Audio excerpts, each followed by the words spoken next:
السلام عليكم ورحمة الله وبركاته حبايب قلبي طلاب تانية سنة وأهلا بكم يا أبطال. النهاردة بإذن الله تعالى في الفيديو ده هنفرم مع بعض ونحل أسئلة على أول 3 فصول عندنا في المنهج، يعني هنفرم نص المنهج. فعايزك كده يا بطل كوباية القهوة الجميلة بتاعتك، قلمك كشكولك، ويلا بينا نبدأ. بسم الله والحمد لله والصلاة والسلام على خير خلق الله سيدنا محمد صلى الله عليه وسلم. نبدأ كده يا بطل أول حاجة مع الوحدة الأولى اللي هيكون بيتكلم فيه عن الكميات الفيزيائيه وحدات القياس. اول حاجه كده اول سؤال مع بعض بيقول لك ان الكميات الفيزيائيه الاساسيه. طبعا يا باشمهندس احنا اتفقنا مع بعض ان الكميات الفيزيائيه عندك نوعين، في عندك اساسيه ومشتقه. الاساسيه هم 9 وهشتغل على 3. طب مين يا مستر احمد الكميات الفيزيائيه الاساسيه اللي عندي الثلاثه اللي هشتغل عليهم؟ قلنا مع بعض الكتله والاطوال. والاطوال قلنا هي عيله كده جميله مع بعض كده في المحاضره بتاعتنا. قلنا هي عباره عن الطول والعرض، والاتنين دول بالمناسبة رمزهم ال. بعد كده قلنا مع بعض عندك الارتفاع، والارتفاع رمزه اتش. بعد كده عندك نصف القطر ورمزه ار. وقلنا برضك عندك الازاحة رمزها دي. وعندنا المسافة رمزها اس. كل ده عبارة عن ايه يا باشمهندس؟ دي كلها عبارة عن الكميات الفيزيائية الأساسية الخاصة بالأطوال فقط لا غير. يعني كل ده أساسي؟ أساسي. طب عندك مين تاني يا مستر أحمد؟ عندك الزمن. دول التلاتة اللي احنا اتفقنا عليهم مع بعض هنشتغلهم ونكملهم سياق أبعاد كمان.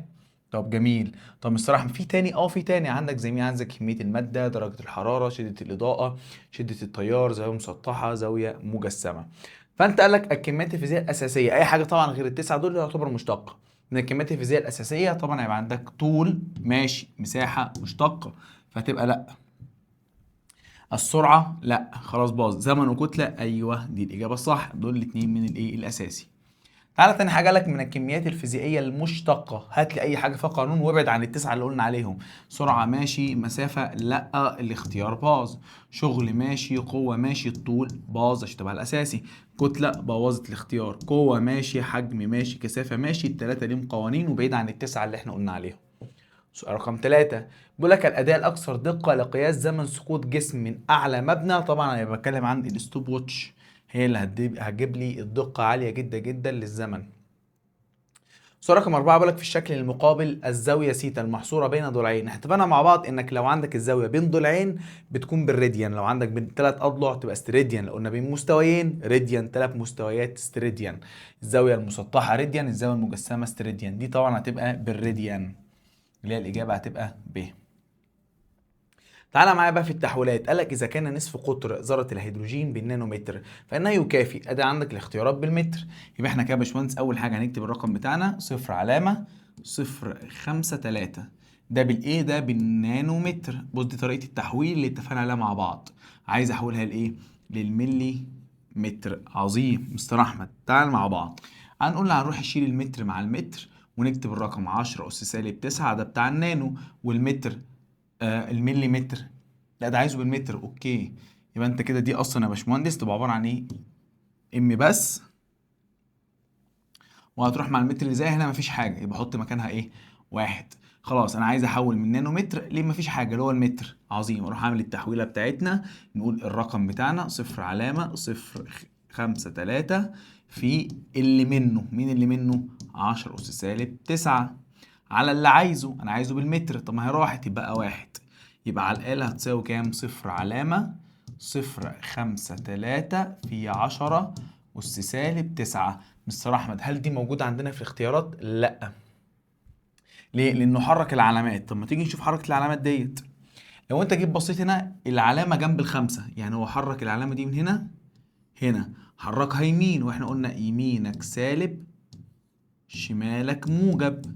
صح الكلام؟ صح. يبقى يمينك سالب، حط هنا كمان سالب واحد، يعني معناها تبقى سالب 10. هل الاختيار في سالب 10؟ صح. اختارها؟ استنى عشان قال لك هنا في جميع ما سبق. تعال نبص على الباقي. هنا العلامة ما بين الخمسة والتلاتة، تعال نشوف.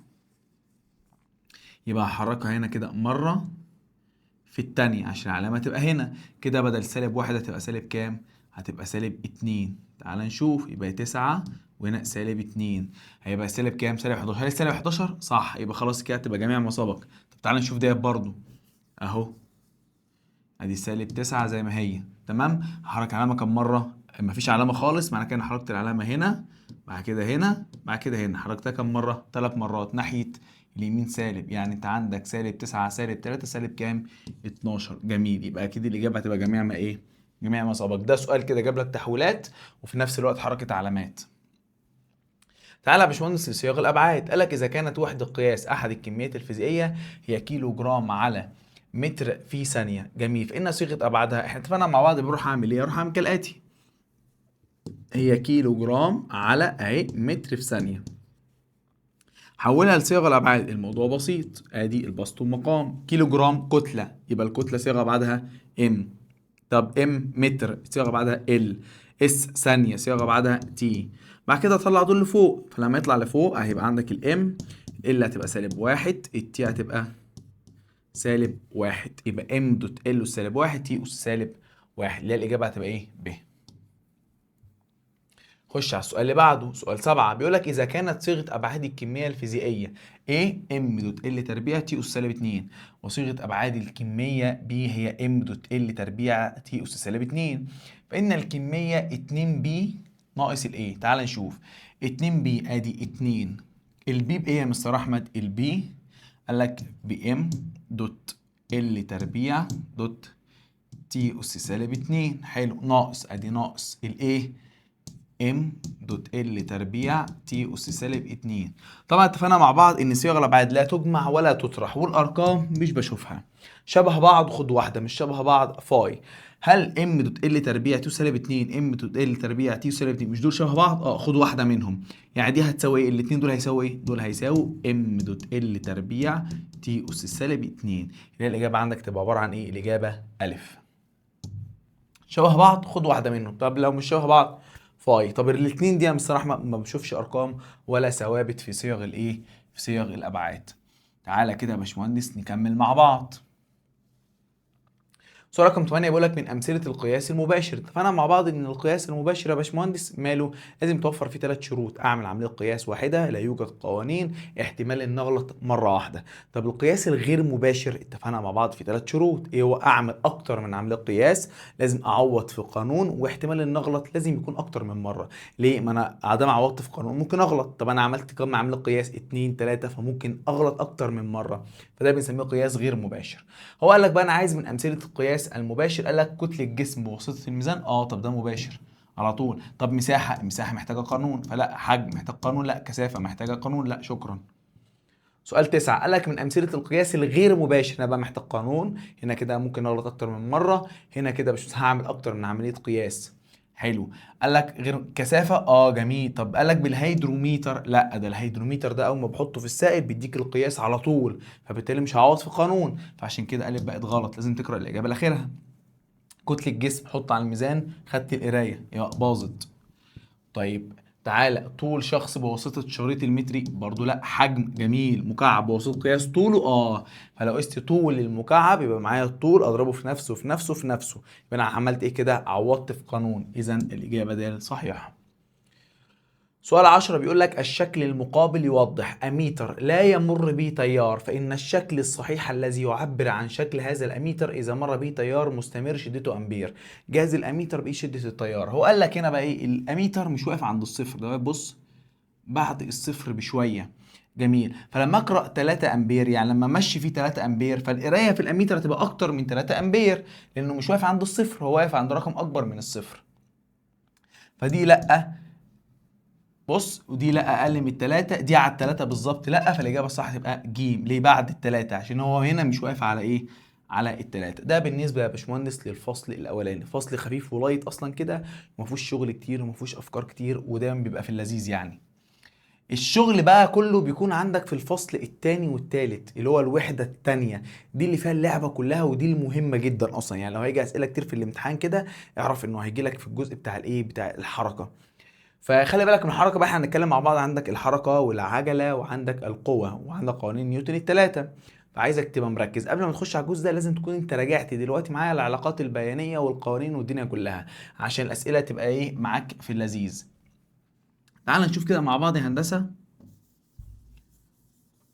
صلى عليه يشفع فيك. نبدأ مع بعض كده في سؤال رقم 11. قال لك حركة القمر في مساره حول الأرض عند مراقبته خلال ليلة كاملة. هنا بيحاول يلخبطك، هتقول القمر ده بيلف في شكل دائري، يبقى دي حركة دورية دائرية، ولكن هو وقع ايه، هيوقعك في شر أعمالك. ليه؟ عشان يقول لك خلال ليلة. خلال ليلة يعني القمر بتاعك هيتحرك كده من هنا وهيوصل لهنا خلال ليله واحده بس. فالحركه دي حركه ايه؟ دي حركه انتقاليه بس في شكل منحني.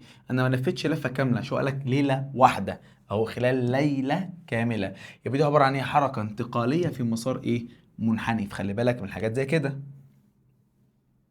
قال لك اي من الاشكال البيانيه التاليه يمثل منحنى الازاحه وزمن لجسم يتحرك في خط مستقيم بسرعه غير منتظمه. مستر احمد ده منتظم وده منتظم، الفرق بين الجسمين دول ايه؟ ان الجسم ده بيبعد عن نقطه البدايه، يعني انا كده واقف دلوقتي عند نقطه البدايه، فانا بعمل كده ببعد عن نقطه البدايه فالازاحه بتزيد. طب لو انا جيت ارجع لنقطه البدايه بتاعتي تاني، يبقى كده الازاحه بتقل، اللي هو الرسمه دي. يبقى الرسمه دي معناها ايه؟ مبتعد عن نقطه البداية. هنا مقترب من نقطة البداية. خلي بالك بقى من كام نقطة دي. بس دي سرعة منتظمة ودي ايه؟ سرعة منتظمة. طبعا ده جسم ساكن. عظيم. يبقى مين الوحيدة اللي سرعة غير منتظمة؟ الإجابة هتبقى ايه؟ د. قلت لك ممكن المنحنى يكون عامل كده وممكن المنحنى يكون عامل ايه؟ عامل كده. تعالى كده يا باشمهندس قلب الصفحة بقى الجزء اللي بعديها. تعالى لسؤال رقم 13. بيقول لك الشكل البياني المقابل يمثل العلاقة بين إزاحة دي والزمن t لجسمين A و B يتحركان في خط مستقيم، فتكون النسبة بين سرعتيهما VA على VB. صلى عليه يشفع فيك. معاك أرقام ولا زوايا؟ معايا أرقام. إذا الأرقام لها طريقة حل. إيه هي يا باشمهندس؟ هتقول لي اجيب الميل، هقول لك متخلف. قلنا مع بعض احنا مش بشتغل بالميل، الميل ممكن يلخبطك لو عكس لك العلاقات البيانيه، والاسئله دي هتلاقي متكرره كتير جدا جدا في درس العجله مع القوه. خلي بالك ما تشتغلش ميل، اعتبر ان الرسمه اللي قدامك دي معطيات، بدل ما يقول لك مثلا ايه الازاحه بكذا والزمن بكذا السرعه بكذا مش عارف ايه بكذا، لا هو جمعهم لك كلهم في شكل ايه؟ علاقه بيانيه. طب اشتغل ازاي؟ الموضوع بسيط. انت عايز ايه؟ عايز في ايه على في بي. تعالى يا باشمهندس اشتغل معايا كده. بص اهو، انت عايز ادي اعمل بسط مقام. انت عايز ايه فوق؟ انا عايز الفي اي. طب عايز تحت ايه؟ الفي بي. عينيا الاتنين. ادي بسط مقام. تعالى لي. هي الفي بتساوي ايه؟ الفي بتساوي دي على التي. عظيم حلو. طب والفي بي بالالوان اهي، دي على التي. اشتغل معايا يلا بينا مستر احمد. يلا خليك في الايه. فين الايه؟ اهو. عظيم. فين الدي بتاعتها؟ 3 دي. يبقى خد التلاتة بس. ماشي. طيب ايه الزمن بتاعها؟ تي. اعتبره واحد. عظيم. الاحمر. مستر احمد فين الدي بتاعتها اللي هو البي يعني اهي؟ الدي بتاعتها باتنين والزمن تلاتة. هتقولي انت ليه مخدتش التي اللي جنبها والدي؟ عشان هما الاتنين زي بعض هيروحوا مع بعض في الاخر فما كتبتهاش. على الآلة يا هندسة يطلع معاك 9/2. لما تعملها على الايه؟ تعملها على الآلة بس. خلصت اهو. 9/2. الإجابة هتبقى عندك ايه؟ ألف. طب تعالى اهو واحدة كمان اهي. بيقول لك الشكل سؤال 14. الشكل البياني المقابل يمثل علاقة بين إزاحة وزمن جسم يتحرك بسرعة ايه؟ أول حاجة الشكل ده منتظم. أنا حافظ الأشكال، قلت لك احفظ الأشكال عشان مهمة جدا. دي سرعة ايه؟ سرعة منتظمة. فبص رحت عملت ايه اهو؟ شلت إجابتين في ثانية. دي سرعة منتظمة. طب سرعة منتظمة بتساوي ايه؟ يا محترم قلت لك اعتبر دي، ما تقولش هجيب السرعة بتساوي ايه؟ اهو ازاحه على الزمن بيساوي، خد اي رقم اهي دي وعامل كده مع الستة، فهتبقى عندك 60/6 هتساوي كام؟ هتساوي معاك 10 متر لكل ثانية. شكرا. يبقى اجابتك هتبقى ايه؟ ج. هتقول لي يا مستر احمد طب انا ما خدتش 60 مع الستة، ولا يهمك اهو. خد رقم تاني. هاخد ال20 مع الاتنين فهتبقى 20/2 برضو فيها الايه؟ ال10. وصلت؟ جميل. فالإجابة الصح هتبقى ج. تعالى لسؤال 15. قال لك الشكل المقابل يوضح مسار كرة قدم تم ركلها بين 3 لاعبين. A B C. اوكي. على أرضية الملعب إذا تحركت الكرة من اللاعب A إلى اللاعب B من A إلى B في زمن 1.2 ثانية. حلو. مقدار السرعة المتوسطة للكرة بين موضعي اللاعبين. اتفقنا مع بعض إن السرعة المتوسطة، لو قال لك سرعة متوسطة على طول اعرف إن دي سرعة متجهة. لو قال لك سرعة متوسطة عددية يبقى كده دي سرعة إيه؟ عايز اللي هي المسافة الكلية على الزمن الكلي. طب لو ما قالش كلمة عددية يبقى بتكلم إزاحة على زمن. فين قال لك من A ل B بس، يعني من أول هنا لحد هنا بس، خلاص يبقى السرعة المتوسطة الإزاحة الكلية من ال بي، عشان قال لك من ال بي اللي هي ب 18 على الزمن 1.2. هنجيب الآلة، هيبقى سعادتك أهو 18 على 1.2 هتساوي 15، يبقى هتساوي 15 متر لكل ثانية. هتقول لي فين الاتجاه؟ اقول لك مش محتاجه، عشان قال لك بص هنا ايه، فين مقدار. مقدار يعني ما تجيبليش الاتجاه، مش عايزه. فاجابتك هتبقى، احنا قلنا كام؟ 15. الاجابه هتبقى د. تعالى للنقطة التانية، بيقول لك أنا عايز الزمن اللازم لتتحرك الكرة من اللاعب بي الى اللاعب سي بنفس مقدار السرعه. حلو. المتوسطه قال لك بنفس السرعه بالظبط اللي هي 15. حلو. انا عايز ايه؟ الزمن. طب هو الزمن بيساوي ايه؟ تعالى خد المثلث بتاع السرعه، الفي بتساوي دي على التي. لو عايز التي دي على في يبقى هتساوي الدي على الفي. الدي بكام؟ ب 21 اهو. طيب والفي 15 يبقى 21 على ال 15. 21 على ال 15 فيها الكام؟ فيها 1.4. الإجابة هتبقى إيه؟ ألف. تعالى يا هندسة للسؤال رقم كام؟ 16. بيقول لك يعدو شخص في مسار مستطيل الشكل أبعاده 50 و40 متر. أوكي، يعني ده عندك مستطيل أهو بالشكل ده. قال لك مثلا دي 50 ودي متر ودي 40 إيه؟ متر. حلو. قال لك فأكمل دورة كاملة، يعني هو كان هنا لف لفة كاملة، دورة كاملة لحد ما رجع تاني لنفس المكان في زمن قدره 100 ثانية. عظيم. فإن مقدار السرعة المتوسطة، هل هو قال لك عددية؟ لا، يبقى أنا بتكلم على إزاحة على زمن. أدام قالش كلمة عددية يبقى الفي داش بتساوي الإزاحة الكلية على الزمن. أسألك سؤال، هو مش رجع لنفس النقطة تاني؟ يعني الإزاحة بكام؟ بصفر. وأدام الإزاحة بصفر يبقى السرعة المتوسطة بكام؟ بصفر. طب لو كان راح قال لك مقدار السرعه المتوسطه العدديه، قلت لك بقى مسافه على زمن، قلت لك ادي 50 زائد 40 زائد 50 زائد 40 على 100. وصلت؟ سؤال 18 بيقول لك ايه؟ الشكل البياني المقابل يمثل العلاقه بين الازاحه دي الاربع طلاب A B C D عن موضع مدرستهم والزمن T. اي من الطلاب يتجه الى المدرسه الاول مسرعا ثم على مهله. حلو. مسرعا. طب انا اجيب مسرعا دي ازاي يا مستر احمد؟ انت لو تفتكر انا قلتهم لك في حصه المراجعه، قلت لك يا باشمهندس ان انت سعادتك عندك كلمه مسرعا اللي هي العلاقه البيانيه ديت. تبص عندك كده في الاول اهو، عندك شكلين. الشكل ده لو هنا طبعا ازاحه وهنا زمن، وهنا ازاحه وهنا زمن، صلي كده عليه يشفع فيك. قلت لك الشكل ده معناه ايه؟ الاول كان سريع بعد كده بطيء. طب الشكل ده كان بطيء بعد كده بقى سريع. قلت لك احفظهم. طب انت لو نسيت، بص اعمل حاجه حلوه، اعمل كده، اقسمها نصين. اقسمها ايه؟ نصين. وشوف في النص ده اللي على الشمال اول حاجه، يعني مين اعلى واحد؟ اعلى واحد بي، صح؟ يبقى اكيد ده كان ايه؟ سريع هنا. فبعد كده بقى بطيء. صعب الكلام ده اهو. مين اعلى واحد؟ اهو بص، ده تحت هنا وده تحت هنا وده هنا. يبقى مين اعلى واحد؟ ده يبقى ده اللي كان سريع في الاول، وبقى اكيد بقى بعد كده بقى ايه؟ بقى بطيء. يبقى الاجابه هتبقى الطالب بي. ده لو انت نسيت ايه الاشكال. طيب كمل معايا، هات النص التاني من الصفحه. والسؤال رقم 19 بيقول لك الشكل البياني المقابل يمثل تغير الازاحه بمرور الزمن لجسمين A و B بدأ حركته من السكون في خط مستقيم، فتكون النسبه بين سرعته، عايز في A على في B. نفس السؤال اللي فات، بس هنا بقى ما ادكش ارقام، هنا اداك زوايا. وانا اتفقت معاك السرعه بتساوي تان سيتا لما ما يدكش ارقام، يديك زوايا. صح ولا غلط؟ جميل. ولازم اتاكد ان الدي فوق والتي تحت. انا اتاكدت اهو. فبالتالي انت بتقول لي انا عايز ايه؟ انا عايز في اي، انا عايز الفي اي على الفي بي. هتساوي اهو، هقول لك الفي ايه عباره عن ايه؟ تان سيتا ايه. طيب والبي تان سيتا بي.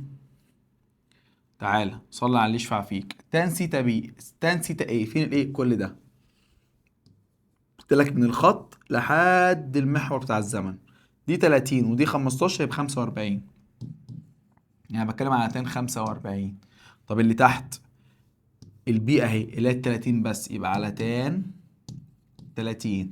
هات الآلة الجميلة بتاعتك يا هندسة اهي، ادي الآلة، صلي على يشفع فيك. يبقى بتكلم على تان 45 اقفل على تان 30،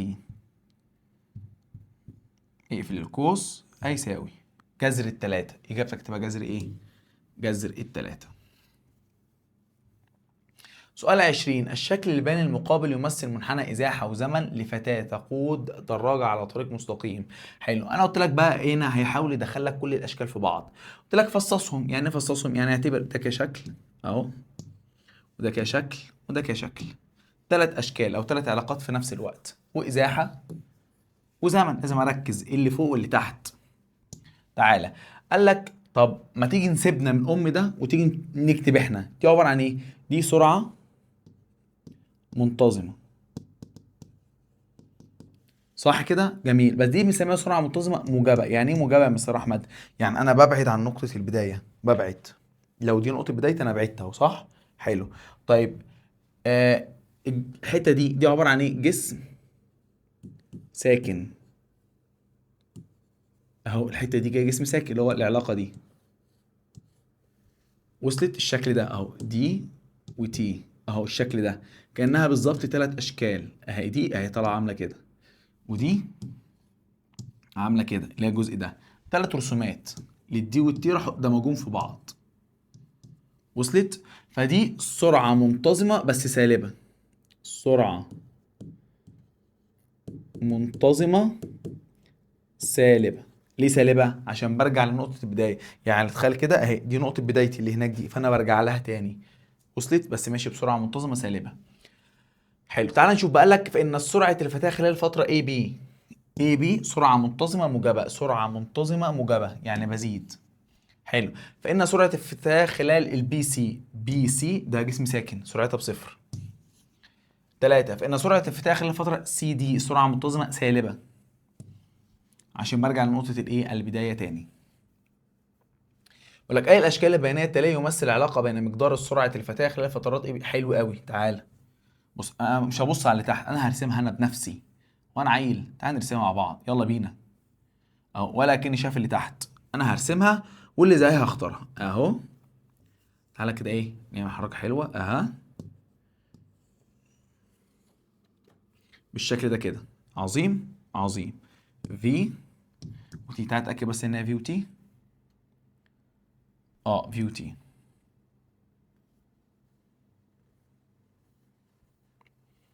ماشي، صلى على النبي. بص، اذا بتزيد سرعه منتظمه، صح ولا غلط؟ حلو اهي. السرعه هنا بتساوي، خلي بالك برضك عشان اعرف ارقام السرعه. يعني انا هنا طلعت كام مربع؟ تعالى بص عشان الارقام تفرق، عشان هتلاقي رسمتين شبه بعض. بص، انا هنا لو اعتبرت الزمن اهي دي كده 1 ثانيه، 2 ثانيه، 3 ثانيه، 4 ثانيه. يعني هنا كده 1 2 3 4 5. وهنا مثلا 10 20 30. ماشي، عشان نبقى واخدين بالنا. يعني هنقول مثلا ايه؟ ان السرعه من A ل B، ال AB كانت اهو ال V بتاعك من AB، الازاحه بتاعتك 30، والزمن احنا ده صفر، صفر واحد، احنا 0 1 2 3 4. ماشي، يبقى 1 ثانية، يبقى هتساوي 30. فاجي عند ال30 واشد خط اهي، عند ال30 عشان دي سرعة منتظمة، صح؟ جيت عند ال30 اهو. ماشي، هنا ده جسم ساكن، جسم ساكن يعني السرعة بقت بصفر، فلازم اجري انزل بسرعة عند الصفر اهو، وافضل ماشي قد ايه؟ ثانية كاملة، من 1 ل2 اهو. بص عشان برضك ايه الارقام اهي، هنا كده دي 1 ثانية، كده هنا 2 ثانية، انا باخد الازمنة اهو. يبقى من 0 ل1 سرعتي كانت ب30 اهو. هنا لهنا سرعة ازاحة 30، الزمن 1 يعني 30 متر لكل ثانية اهو. حسبتها. بعد كده من الثانية 1 للثانية 2 كنت جسمي ساكن اهو. ساكن يعني سرعتي بصفر. تعال نكمل. تعال من هنا بقى، انا هنا كده من هنا لهنا مشيت 30 بس في عكس الاتجاه. ما تقوليش مشيت الصفر، لا مشيت 30 اهو. كنت 30 ورجعت للصفر يعني ايه؟ بص كأن الرسمه دي كده بالظبط. بص انا ماشي كده اهو 30 متر، بعد كده وقفت ساكن اللي هي الحته ديت. بص واقف ساكن اهو. وصلت لمده ثانيه، بعد كده لفيت وشي ورحت بقى ايه، مشيت رجعت تاني لحد ما وصلت لنقطه الايه، البدايه. عشان كده وصلت للصفر تاني. وصلت يعني عكست اتجاهي. يعني هي دي كده معناه ان عكست اتجاهي ورجعت تاني زي ما انا عملت كده من شويه. حلو. فيبقى السرعه هنا بتساوي كام؟ انا مشيت 30 تاني بس خدت زمن قد ايه؟ تعال نشوف. من الاتنين اهو لحد الأربعة أنا خدت ثانيتين. يبقى على الاتنين يبقى فيها كام؟ 15 متر لكل ثانية. يبقى السرعة التانية مش هطلع عند ال30، لا ده أنا هطلع عند ال15 كده وأقوم نازل بالشكل ده، اللي هو إيه، بحيث لو جيت عملت كده أكون عند الإيه؟ ال15 مش ال30. يبقى ده شكل الرسمة بتاعتي. تعالى بقى نشوف كده اللي شبهها. أهو بص السرعة مثلا أدي مربع 2 3 اللي هو 10 20 30 ماشي. حلو. وادي مربع 2. حلو. تعال بص، الاتنين قد بعض، سرعتين قد بعض غلط. واحدة طلعت غلط، يا دي يا دي. حلو حلو. بص واحدة طلعت لحد فين؟ ادي مربع 2 3 عند ال30 زي ما احنا عملناها. طب التانية عند ال15 صح اهي. تعال شوف بقى دي اهي. بص اهي. بص فين؟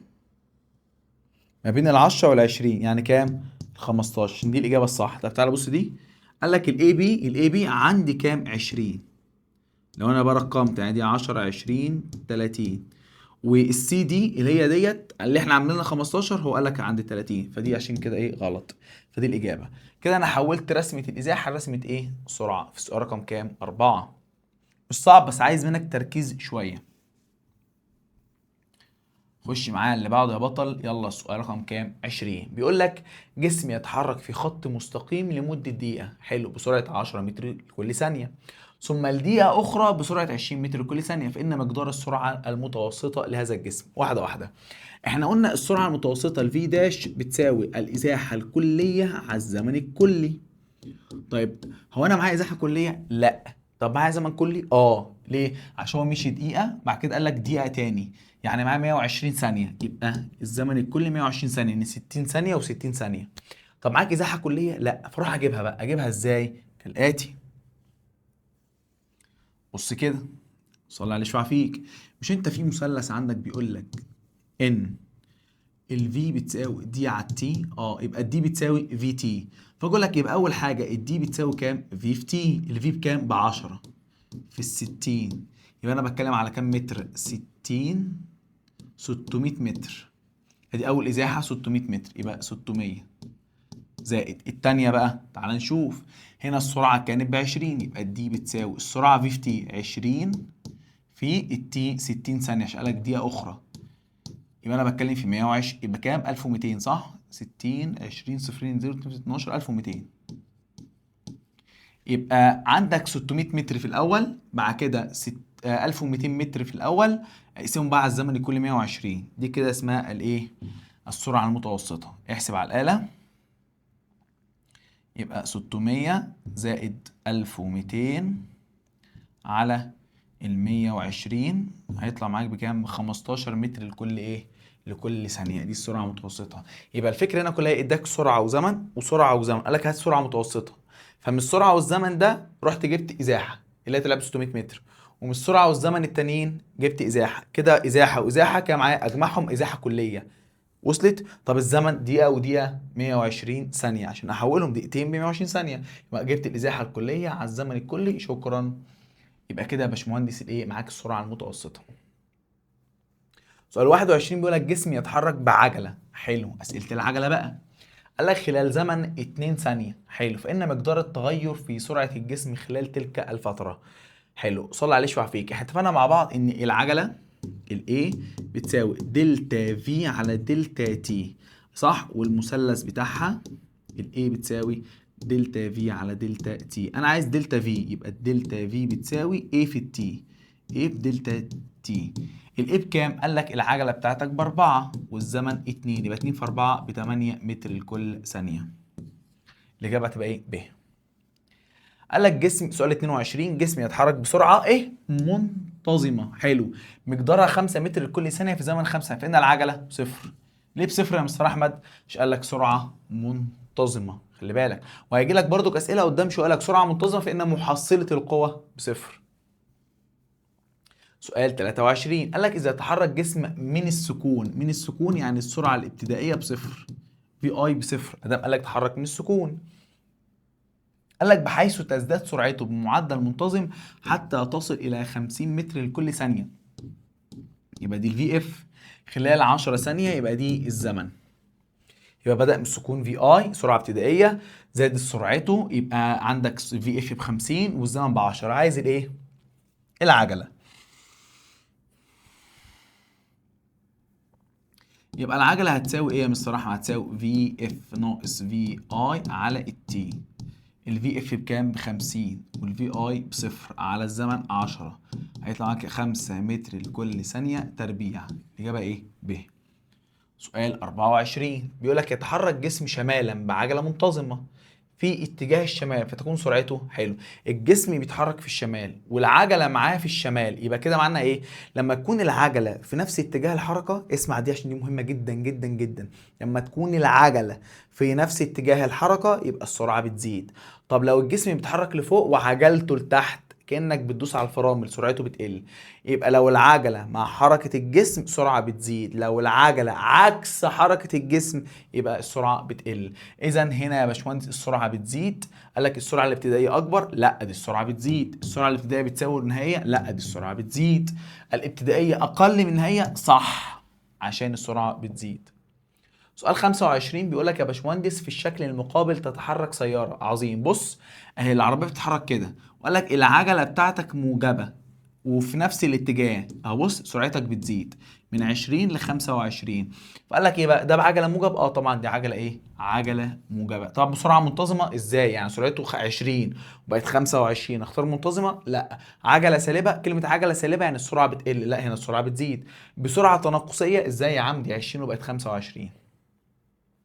سؤال 26 قال لك تمثل الاشكال البيانيه التاليه حال الجسم يتحرك بعجله عدا ايه؟ طبعا سعادتك لازم تكون حافظ الاشكال البيانيه. حلو، طبعا A و T عجله، جميل، مش هختارها طبعا، هو لك عدد. دي وتي ايه ده ايه ده ايه ده؟ خلي بالك بقى، صلى على النبي، دي الاجابه. ليه يا باشا؟ علشان يا باشمهندس دي ازاحه وزمن جسم ايه؟ ساكن، وقال لك ما عدا. طبعا دي سرعه غير منتظمه بعجله تناقصيه. عندك دي يا باشمهندس برضه بتتحرك ايه؟ بعجله. تعالى كده يا باشمهندس للنص التاني من الصفحة الجميلة بتاعتنا وسؤال 27. اجمع كده بطل اللي احنا معانا 50 ايه؟ 50 سؤال. قال لك يمثل الشكل البياني المقابل العلاقة بين السرعة v والزمن t الجسم يتحرك بعجلة. حلو، أول حاجة أدي سرعة وزمن، سرعة بتزيد، عجلة منتظمة. أنا آسف، عجلة منتظمة بس دي سرعة ايه؟ سرعة تزايدية، يعني قصدي عجلة موجبة أول حاجة بس. يبقى اول حاجه فين؟ بالسالب؟ لا بالسالب لا، فشلت اجابتين بسرعه. ليه؟ عشان دي عجله موجبه. ليه؟ لان السرعه بتزيد. بص سرعه 10 20 30، السرعه بتزيد، يبقى عجله ايه؟ يبقى عجله تزايديه. حلو. قال لك منتظمه، منتظمه اه، هي العجله منتظمه. يعني ايه كلمه عجله منتظمه؟ يعني كل مره بزود السرعه بنفس الحاجه. بص يعني هنا السرعه كانت ب 10، رحت زودتها 10 بقت 20، زودتها 10 كمان بقت 30، يعني كل مره بزود 10، فدي بنسميها عجله ايه؟ منتظمه. حلو، بتساوي كام بقى؟ حلو، اجيب مفيش ميل، الاي بتساوي ايه؟ في اف ناقص في اي على الدلتا تي، صح؟ حلو قوي. تعال نشوف، خد اي رقمين يا باشا، ادي الرقم ده ومساوي الرقم ده، يبقى الفي اف عندك 30 ناقص الفي اي 20. حلو، الزمن ما بينهم قد ايه؟ تعال احنا خدنا ايه وايه؟ خدنا دول صح؟ اهو الزمن ما بينهم 2 ثانية، يعني كنت 4 وبقيت 6، خدنا زمن قد ايه؟ 2 ثانية، يبقى على الاتنين على الآلة 30 ناقص 20 10. 10 على الاتنين فيها الخمسة متر لكل ثانية تربيع. الإجابة إيه؟ ج. ممكن احلها بطريقة تانية، لما يكون العجلة منتظمة اللي هو الشكل اللي قدامك ده، ممكن أعمل حاجة حلوة. أقول لك إيه؟ أقول لك إن العجلة بتساوي في على التي على طول. وأقول لك أدي 30 مع الستة، هيطلع معاك بكام على طول؟ هيطلع معاك بخمسة. في الحالة لما تكون شكلها إيه؟ منتظم، عادي جدا. تعالى السؤال اللي بعده، بيقول لك تعبر الاشكال البيانيه التاليه عن اجسام تتحرك بعجله منتظمه. عظيم. فاي منها له عجله حركه اكبر. احسب بقى العجله لكل واحده. هنا بقى خلاص احنا عشان نريح دماغنا هناخد في على تي على طول. ماشي حلو. كده كده العجله منتظمه خلاص، هي هتيجي نفس الرقم يعني. خد مثلا ايه 8 مع التلاتة، 8 على التلاتة. ماشي ده هيطلع رقم معاك ايه صغير مش كبير. تعال نشوف دي كده. هنا بقى 60 على التلاتة، دي اكبر واحده دي تقريبا صح. يبقى عندك هنا العجلة هتساوي 60 على التلاتة فيها الكام؟ فيها العشرين صح؟ فيها العشرين. اوكي يعني دي 20 خلاص، دي كده بره. تعال نشوف دي. وهنا 3 على الاتنين، 3 على الاتنين اهو، 1.5. دي طلعت برضو. ودي 15 على واحد ب15. يبقى الإجابة الصح تبقى ب. دي أكبر عجلة عندي.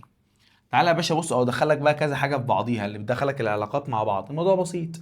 قالك الشكل البياني المقابل يمثل منحنى السرعه والزمن لجسم يتحرك في خط مستقيم، فان نوع العجله بيقول لك موجب سالب مش عارف ايه. تعالى احنا بص، سيبك من ده، تعالى احنا نعملها بنفسينا. صلي عليه شفع فيك. من A ل B دي عجله موجبه، من B ل C دي صفريه. ليه صفريه؟ عشان سرعه منتظمه. بص اهي التلات رسومات عمل لك دي كده كانت عجله موجبه A و T، هما تلات رسومات، دي عجله موجبه صح. والشكل التاني اهو بص قسمها A V و T اهو سرعه منتظمه، يبقى عجله بايه؟ صفر. تعال الرسمه التانيه V و T عمل لك كده اهي دي عجله سالبه اهو. التلات رسومات تزايديه صفريه تناقصيه، يبقى موجب صفر سالب. يبقى اي بي موجبه تنفع. بي سي صفريه ما تنفعش تنفع. بس الاجابه ج. تعالى كده بص، سي دي سالبه تنفعش كده. الاجابه ج هي الصح. السؤال اللي بعده بيقول لك العجله التي يتحرك بها الجسم ده تكمله السؤال. ماشي. العجله التي يتحرك بها الجسم من A ل B بتساوي كام؟ من A ل B. تعال نجيب العجله. يلا ال A هتساوي في اف ناقص في اي على تي. ال في اف النهائيه، تعال نمسح بقى ده كده عشان نعرف نشتغل. تعال ال في اف هنا بكام؟ ب20. يبقى 20 ناقص الابتدائيه اللي بدأت بيها صفر، يبقى ناقص صفر. والزمن من هنا لهنا كام؟ 4 ثانية. يبقى دي فيها الكام؟ 5 متر لكل ثانية تربيع. 5 متر لكل ثانية تربيع. قال لك العجلة اللي اتحرك بها الجسم من دي سي فين دي سي دي؟ من سي الى دي، انا اسف، من سي الى دي. حلو. تعالى هنا دي الفي اي ودي الفي اف صح. يبقى عندك العجله من سي دي الفي اف ب 12 ناقص الفي اي الفي اف بكام؟ بصفر. الفي اف بصفر ناقص الفي اي اهي اللي هي ب 12 ب 20 على الزمن. انت من 8 ل 12 زدت كام؟ زدت 4 عشان انا عايز الحته دي بس سي دي. يبقى على 4 فيطلع معاك بسالب 5 متر لكل ثانيه تربيع. اخد السالب طبعا، هتلاقي اصلا الاجابات فيها سالب اهي عشان دي عجله سالبه. قال لك المسافه التي قطعها الجسم خلال حركته من سي الى بي. من سي لبي انا عايز الايه؟ عايز الايه؟ المسافه او الازاحه صح. خلاص يا باشا الدي او اهو المسافه الاس بتساوي في تي. السرعة بتاعتي في البي سي كانت ب20، سرعة منتظمة 20. والزمن اللي خدته من 4 ل 8 زدت 4. يبقى 2 في 4 ب8 يبقى كام؟ 80 متر. عشان اقول لك خلال فترة سي بي فقط لا غير الحتة دي بس. ده بالنسبة للسؤال رقم كام؟ ده رقم 29. قلب الصفحة بقى يا بطل كده، صفحة رقم 4 والسؤال رقم كام؟ 30. بيقول لك الشكل البياني المقابل يمثل العلاقة بين السرعة v والزمن t لجسم AB بدأ حركتهما من السكون في خط مستقيم، فتكون النسبة بين عجلتي تحركهما. مستر أحمد معاك شاطر، زوايا يبقى تان سيتا. هو عايز إيه يا باشا؟ قال لك أنا عايز A، الشكل A، عجلة ال A، وعايز عجلة ال B، ولا يهزك أهو. أجيبها إزاي يا مستر أحمد؟ الموضوع بسيط، تان سيتة ال A على تان سيتة ال B. تعال نعوض. فين ال A؟ أهي كل دي 45 و15 كام؟ 60. يا فوق تان 60 أهو، باخد من أول ال A اللي هو الخط بتاعها لحد المحور الأفقي 45 ودي 15 يبقى 60. طب ال B؟ فين ال B؟ أهي لحد هنا 45، يبقى هنا هيبقى تان 45 على الآلة، تان 60 على تان 45. جذر كام؟ جذر التلاتة. فين؟ اهي. سؤال 31، ومن أول هنا دخلنا يا باشا على القوة والحركة وقوانين نيوتن. معاك 20 سؤال بقى على الفصل الثالث، فوق معايا. قال لك حافلة تقف في إشارة مرور اصطدم بها قال لك حافلة تقف في إشارة المرور، يعني في حافلة عربية واقفة في إشارة المرور، راح جت عربية من الخلف راحت خبطتها. حلو. أي الأشكال التالية يمثل حركة الركاب داخل الحافلتين؟ أول حاجة هندسة، أنا واحد واقف كده وقامت واقع عربية خبطت العربية اللي ورايا فراحت حركتني لقدام، فأنا هعمل إيه؟ هرجع لورا. دي أول حاجة، الحافلة اللي واقفة دي اتحركت، يبقى الكسور الذات هيخليني ارجع انا ايه؟ لورا. يبقى ده ينفع، ده ما ينفعش، مش هاجي لقدام، مش هاجي لقدام، هرجع لورا. حلو. طب الحافله بقى اللي كانت جايه، الحافله اللي كانت جايه اللي ورايا اللي خبطت وقفت، فانا جسمي عايز يكمل فهطلع لقدام، هطلع لقدام صح. ارجع لورا لا، يبقى الاجابه الصح هتبقى الف. وصلت؟ سؤال 32 بيقول لك حاول شخص دفع صندوق كتلته 50 موضوع على سطح افقي خشن كما بالشكل لكنه لم يستطع، فان محصلة القوة ادام الجسم لسه زي ما هو ساكن، جسم ساكن، يبقى محصلة القوة بصفر. واحد اتفقنا مع بعض ان محصلة القوة بتساوي صفر في حالتين، السرعة المنتظمة والجسم الساكن. يبقى هنا عندك بيساوي ايه؟ صفر. سؤال 33 بيقول لك تتحرك سيارة على طريق أفقي بسرعة ثابتة مقدارها 10 متر كل ثانية. خلي بالك، سرعة ثابتة ثابتة ثابتة متأثرة بقوة احتكاك. ادي العربية اهي بالشكل ده. قال لك بتأثر على العربية، مثلا هنقول انها بتمشي كده ماشي، قال لك بتأثرت بقوة احتكاك، احتكاك يبقى في عكس الاتجاه صح. بكام؟ ب 1500 نيوتن، 1500 نيوتن في عكس اتجاه مين؟ العربيه، لان الاحتكاك بيكون في عكس اتجاه العربيه، العربيه ماشيه كده فالاحتكاك بيكون العكس. فيكون مقدار القوة التي يؤثر بها المحرك على السيارة. طبعا سعادتك شفت سرعة ثابتة فهتجري زي العبيط تختار الإجابة د، فطبعا إجابتك هتبقى غلط. ليه يا مصطفى؟ مش انت قلت لي السرعة ثابتة يبقى محصلة القوة بصفر؟ أقول لك أي شاطر، محصلة القوة هي اللي بصفر، محصلة القوة بصفر. وعلشان تبقى محصلة القوة بصفر هو ما سألكش على محصلة، قالك فيكون مقدار القوة التي تؤثر بها المحرك، يبقى لازم المحرك بيعمل قوة 1500 في الاتجاه ده، يبقى قوة موتور العربية 1500 كده والاحتكاك يبقى 1500 كده، فالاتنين يكونوا عكس بعض، اطرحهم يطلع معاك بكام؟ بصفر، فتقول لي محصلة القوة بصفر. فلازم هنا المحرك يكون بكام؟ ب 1500 نيوتن. وصلت؟ هنا ما اسالكش على المحصلة، هنا اسالك على قوة المحرك، فلازم قوة المحرك تكون ب 1500 زي الاحتكاك، وكده كده الاتنين عكس بعض فطرحهم هيطلع معاك بصفر عشان تبقى محصلة القوة بصفر، عشان دي سرعة منتظمة أو ثابتة. سؤال خبيث خلي بالك ومهم جدا. سؤال يا باشمهندس رقم 34 بيقول لك الشكل البياني المقابل يمثل علاقة بين الإزاحة دي والزمن تي لجسم كتلته 10 كيلوجرام يتحرك في خط مستقيم، فإن محصلة القوة بتساوي كام؟ حلو. أول حاجة محصلة القوة بكام؟ بصفر. ليه يا مستر احمد؟ الله يبارك لك بقى، ما ترحمني يا حبيب قلبي. العلاقه البيانيه دي من غير ما احسب اي حاجه ولا اوجع دماغي، ده شكل من اشكال السرعه المنتظمه. ما انا قلت لك لازم تحفظهم بقى. دي سرعه منتظمه، صح صح صح، ايه بس؟ صح اه. يبقى ادام دي سرعه منتظمه يبقى خلاص محصله القوه. هو بص قالك ايه؟ القوه المحصله صفر على طول دون اي تفكير، مش هفكر.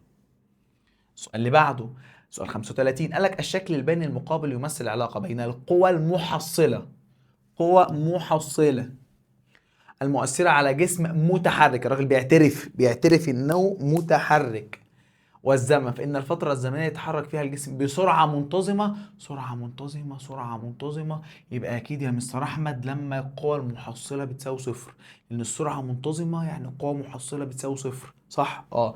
فين بقى؟ أهي الحتة دي. بص، شفت أهو عمل لك رسمة القوة المحصلة بتساوي صفر، يبقى في الفترة A B. وصلت يا شباب؟ موضوع بسيط، بس هو بص، هي كلمتين ورد غطاهم، بس هيقعد بقى يعفرتهم لك في الأسئلة. وصلت؟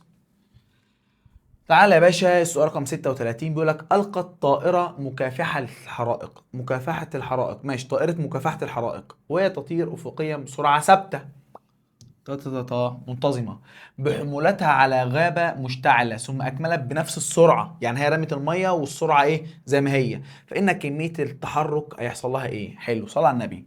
بص يا هندسة، أدي الطيارة أهي، دي طيارة صح أهي، يعني تخيل كده معايا المكان ده بيولع، ودي طيارة ماشية أهو، هليكوبتر بالشكل ده. الطيارة جت هنا، راحت نزلت المية وكملت بنفس السرعة بالظبط. حلو. طيب اسال سؤال للناس الاذكياء فقط فقط، هي مش كميه التحرك بتساوي ام في؟ اه. هي الطياره لما مشيت ونزلت الميه ومشيت تاني، هل السرعه اتغيرت؟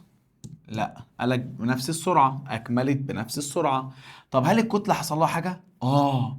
ليه؟ ما هي الطياره كان فيها ميه، لما نزلت الميه عشان تطفي الحريق كتلتها كده قلت، يبقى اكيد كتله الطياره قلت، وادام كتله الطياره قلت يبقى كميه التحرك قلت، عشان العلاقه دي علاقه ايه؟ طرديه. يبقى قال لك ايه؟ قال لك ب. يبقى ايه اللي يحصل لكميه التحرك؟ تقل عشان كتله الطياره قلت لما نزلت الميه. تعالى سؤال 37 بيقول لك كرة بولينج كتلتها 4.6 كيلو جرام، تتحرك بسرعة منتظمة على مضمار، فما السرعة المنتظمة التي تتحرك بها كرة جولف كتلتها 46 جرام ليكون لها نفس مقدار كمية تحرك كرة البولينج؟ جميل قوي السؤال ده. ومش راح قال لك يا باشمهندس ان كرة البولينج اهو هسميها كمية تحرك بولينج ماشي بتساوي فين جولف، جولف اهو نفس كمية تحرك جولف، يبقى بولينج وجولف بيساوي بعض صح؟ اه. طيب هي مش كمية التحرك البولينج عبارة عن كتلة البولينج في سرعة البولينج؟ اه. طيب والجولف عبارة عن كتلة الجولف في سرعة الجولف. اوكي. قال لك كتلة البولينج ب4.6، واللي قايل 4.6. طب والسرعة؟ قال لك سرعة البولينج في، يبقى نزلها في. طيب كتلة الجولف؟ قال لك الجولف ب 46. طب سرعتها هو عايزها اهو هنسميها جولف. حلو. طيب هو مش ال 64 ضرب تيجي الناحية التانية اسمها، يبقى في جولف بتساوي، هتساوي 4.6 الفي بتاعت مين؟ بتاعت البولينج على، هي 64 ولا 6؟ لا اله الا الله انا اسف، هي 46 ماشي على 46، يعني مش عارف ضربه معايا 64 ليه. هتساوي كام يا هندسه؟ تعالى على الآلة اقسم الرقمين، كده كده الإجابات فيها ليه الفي، فأروح أقول لك أهو 4 علامة 6 على 46 بكام؟ ب1/10 هتساوي 1/10، يبقى هتساوي 1/10 إيه؟ 1/100 ولا 1/10؟ جرام. شفت وقعنا في الفخ يا صديقي. لازم احول، فهضرب دي في 10 اس سالب 3 عشان احول. تعالى بقى ايه نعمل تعزيل، ينزل تحت في 10 اس سالب 3 بيساوي 100. شفت التحويل دمر الإجابة، غيرها خالص عن ما احنا كنا جايبينها. يبقى أنا حولت 46 جرام إلى كيلو جرام، فطلع معاك بكام؟ ب 100. الإجابة هتبقى إيه؟ د. خلي بالك بقى من التحويلات كده. تعالى يا باشا، قال لك الشكل البياني الذي يمثل علاقة بين كمية التحرك لجسم وسرعته، طبعا علاقة طردية ب. البي مع الفي علاقة طردية، مش عكسي ولا ثابت ولا طردي بشكل غير منتظم، لا دي طردية منتظمة تحفة جميلة. تعالى 39 اهي واحده من الافكار اللي تنعنشك اهو. بص جايب لك علاقات بيانيه كتير، هشيل العلاقات البيانيه مش عارف ايه يا مستر وتقعد تقاكي في البيت. سؤال 39 بيقول لك الشكل البياني المقابل يمثل علاقه بين الازاحه الجسم كتلته 4 كيلو جرام، 4 كيلو جرام، يتحرك في خط مستقيم والزمن تي، فان مقدار كميه التحرك الجسمي خلال تلك الفتره. مستر احمد هي مش كميه التحرك بتساوي ام في؟ ايوه. طب الام بكام؟ ب4. طب الفي بكام؟ اي دونت نو. طب ما تحسب، ما انت معاك يلا دي وتي يلا. الفي بتساوي ايه دي على التي. الدي بتاعتك بكام؟ 8 ومشيت للصفر، يبقى انا مشيت كام؟ مشيت 8. قلت له يا مستر احمد ده بيقل، ما اقول لك بقى ما توجعش دماغ امي بقى، ما احنا اتفقنا مع بعض خلاص. كده ازاحتي بتزيد. طب ارجع تاني لنقطة البداية، ازاحتي بتقل. خلاص شوف كنت كام وبقيت كام هتعرف ازاحتك. يبقى انا كنت 8 ورجعت للصفر، يبقى انا مشيت كام؟ مشيت 8 بس في عكس الاتجاه، يبقى ازاحتي ب 8. طب زمني بكام؟ خدت 4 ثانية، يبقى على 4 يبقى 8 على 4 فيها 2 متر لكل ثانية، يبقى سرعتي ب 2 متر لكل ثانية. 2 في 4 بقى بكام؟ ب 8 كيلو جرام في متر لكل ثانية. اللي هي الإجابة هتبقى إيه؟ ألف. قلب يا صديقي الصفحة وتعالى نخش على سؤال رقم 40. بيقول لك عندما تؤثر قوة محصلة ثابتة على جسم ساكن. حلو، قوة محصلة ثابتة يعني القوة لا بتزيد ولا بتقل، القوة ثابتة. حلو، قال لك فإن الجسم طبعا أول حاجة سرعة منتظمة هشيلها. ليه يا مستر؟ ويظل ساكن غلط ليه؟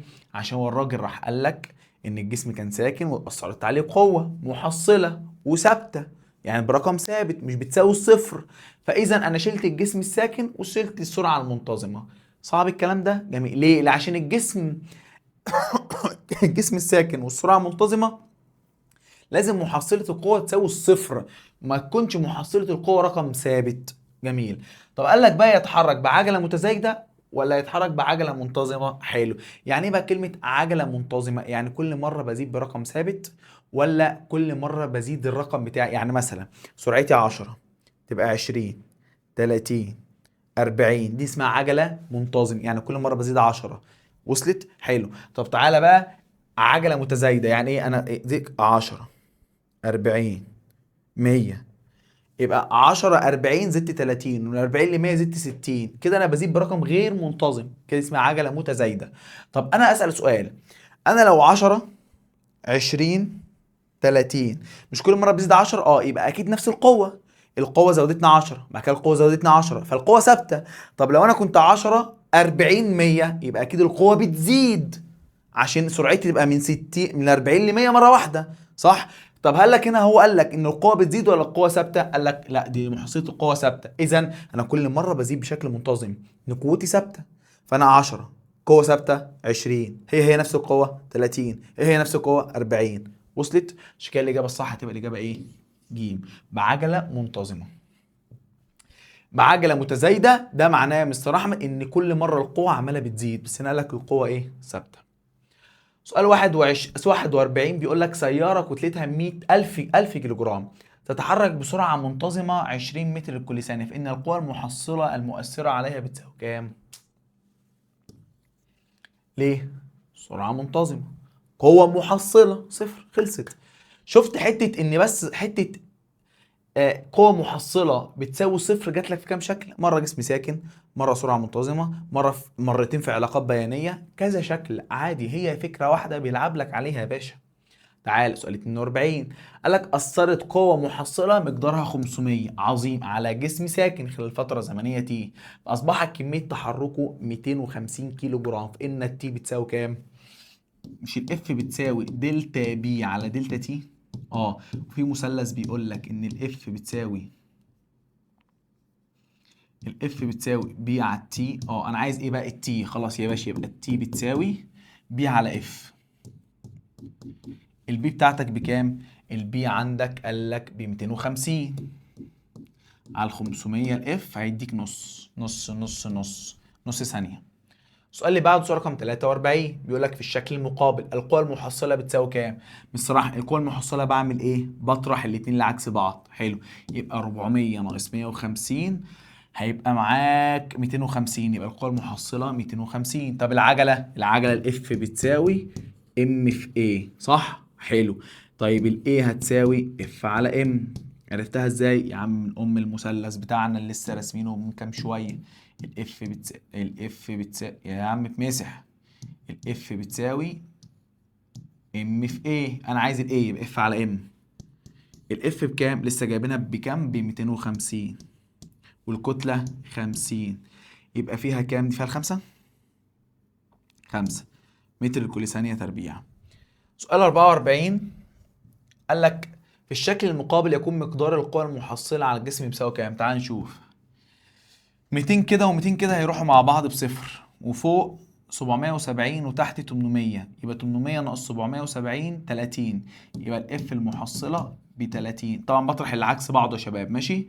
فده كده ملهمش لازمه، وده 770 و800 يبقى 30، يبقى الجسم ده يتحرك لاسفل بقوه مقدارها 30 نيوتن. تمام. طبعا الجسم يتحرك مع القوه الاكبر، يبقى 30. قال لك انا عايز العجله، خلاص لسه عاملينها. العجله بتساوي اف على ام. اف 30 الكتله قالك بكام بقى؟ ب 20، يبقى 3 على 2 بواحد ونص متر لكل ايه؟ لكل ثانيه تربيع.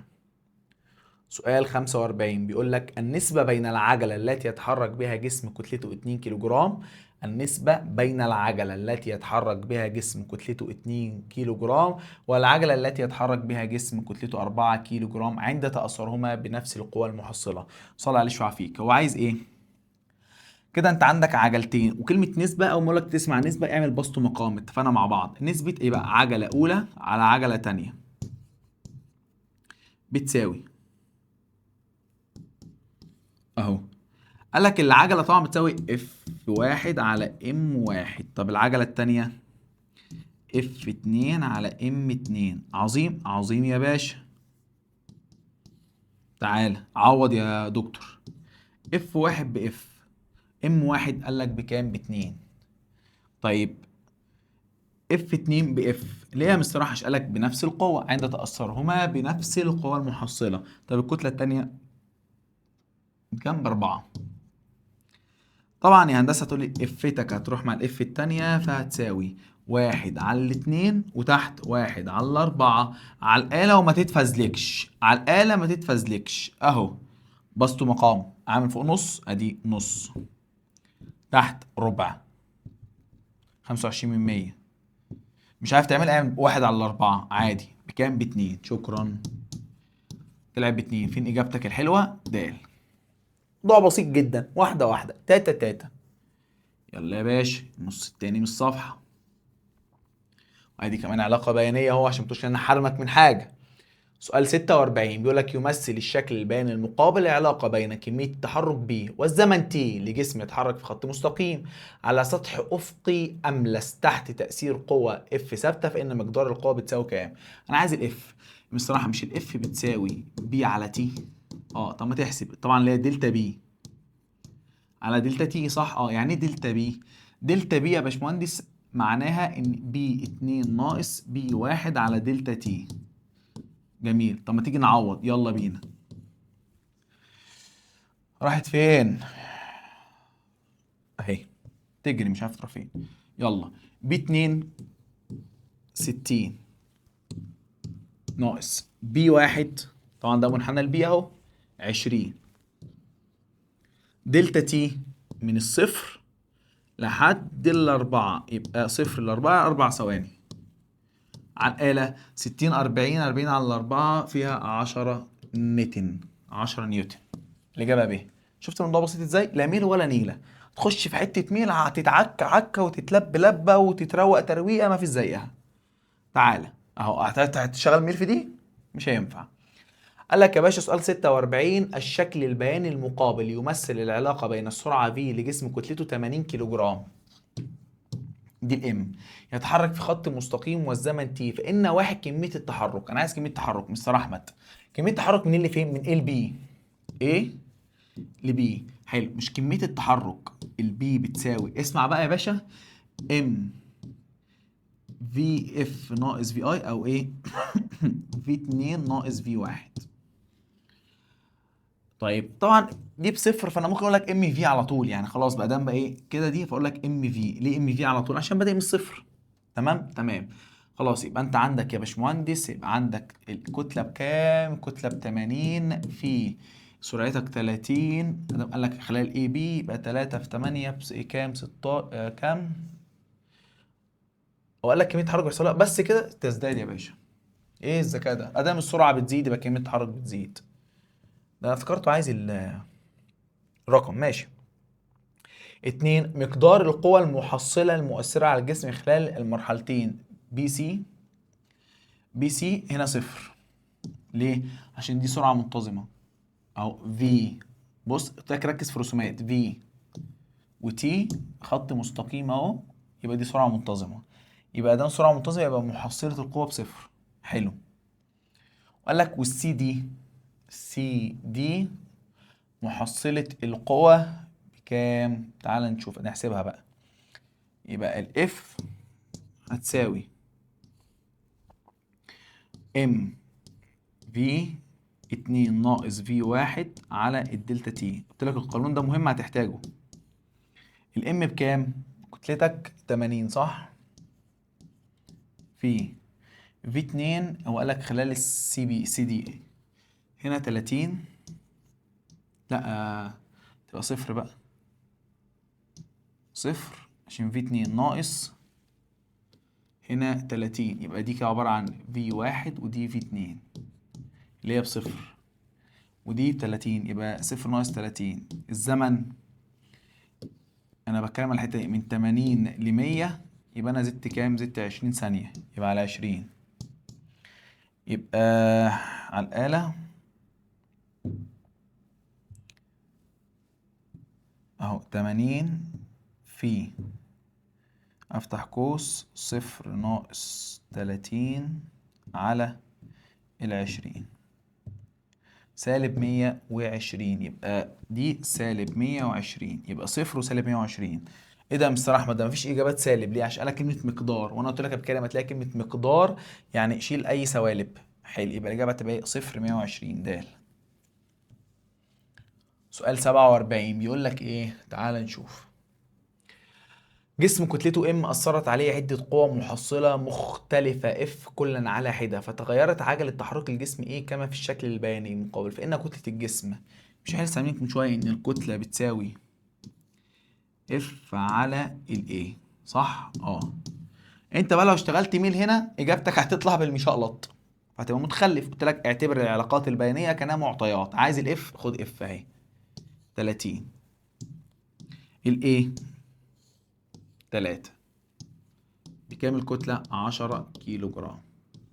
طبعا لو كنت انت اشتغلت ميل فانت عبيط حافظ ميل ميل ميل ميل، اجابتك ميل ميل، هتطلع معاك 1 من 10، اجابتك تبقى ايه؟ غلط. عشان كده قلت لك الميل ده اعمله لما يطلبه منك، هو اصلا مش هيطلبه منك. تعالى سؤال 48 بيقول لك الشكل البياني المقابل يمثل علاقة بين العجلة التي يتحرك بها الجسم اكس وواي والقوى المحصلة المشتركة منها في أي جسمين له كتلة أكبر. مستر أحمد هي الكتلة بتساوي إيه؟ الكتلة بتساوي اف على ايه. هنا بص بقى، لو جيت شغلت دماغك شوية هو اداك ايه على اف. ايه على اف، ايه على الاف، ايه على اف. وده اللي معناه ايه يا باشا؟ ده معناه واحد على الام. صح صح. اذا اكبر زاويه اقل كتله. اعكس بقى الكلام، يعني لو كان عمل لك كده وقال لك دي اف وهنا ايه وراح، يبقى بتجري فين اهي، وعمل لك كده قال لك دي الاكس مثلا ودي الواي، كنت اقول لك ان هي ادام مظبوطه اف على ايه اهو صح، اف على ايه تديك ام، كنت اقول لك اكبر زاويه اكبر كتله. فاكس اكبر زاويه اذا اكبر كتله، والواي اصغر يبقى اقل كتله. بس هنا بقى عكس ابن اللذين، حط الايه فوق والاف تحت. اكس اكبر زاويه للاكس صح، يبقى دي اقل كتله، يبقى انت عندك كتله الواي اكبر من كتله الاكس عشان هو عكست لك الايه الرأسي والافقي. يبقى قال لك مين له اكبر كتله؟ الواي. راح فين؟ الواي. بس دي فكره السؤال. سؤال 49 بيقول لك أي الأشكال الآتية قد تحدث فيه القوتين المتساويتين في المقدار F1 2 اتزانا؟ اتزانا هتبقى ثابتة، مفيش حركة خالص. طبعا لو سعادتك زقيت الكرسي على الحيطة قوة الفعل يبقى ليها رد فعل فتتحرك لورا. الرصاصة كتفك هيرجع لورا، الصاروخ هيطلع لفوق. طبعا اهو ده اللي ممكن يحصل فيه ايه؟ اتزان. ده بيشد كده وده بيشد كده، لو قوتين قد بعض احتمال يكون فيه اتزان. طبعا فوق قال لك ايه؟ قد تحدث، يعني شغل الاحتمالات.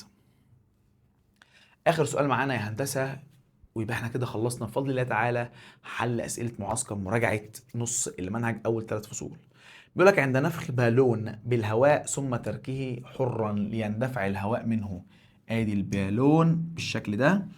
طبعا القوه بتاعتك بتاعت اندفاع الهواء هتكون كده كده، صح؟ حلو. بس البالون هيتحرك ازاي؟ البالون هيتحرك كده. ليه؟ بسبب رد الفعل. يبقى ده قوه الفعل، والبالونه هتتحرك كده برد الفعل. نفس فكره الصاروخ.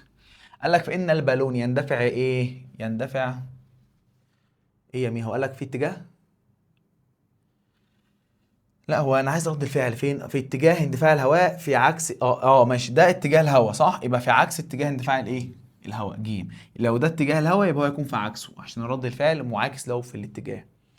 كده يا باشمهندس احنا بفضل الله تعالى وصلنا لنهايه، الحمد لله تعالى وصلنا لنهاية ورشة حل الأسئلة ومراجعة الفصل الأول والثاني والثالث، الوحدة الأولى والثانية في منهج الفيزياء لطلابنا حبيبنا طلاب تانية ثانوي. أشوفك إن شاء الله يا بطل مع بداية وفرم وحل الفصل الباب الثالث أو الوحدة الثالثة، ونبدأ مع بعض بالدرس الأول درس الكثافة. كان معاك أخوكم مستر أحمد عاطف، أتمنى تكونوا استفدتوا من المحاضرة ديت أو الفيديو ده. أشوفك إن شاء الله على خير، في أمان الله. السلام عليكم.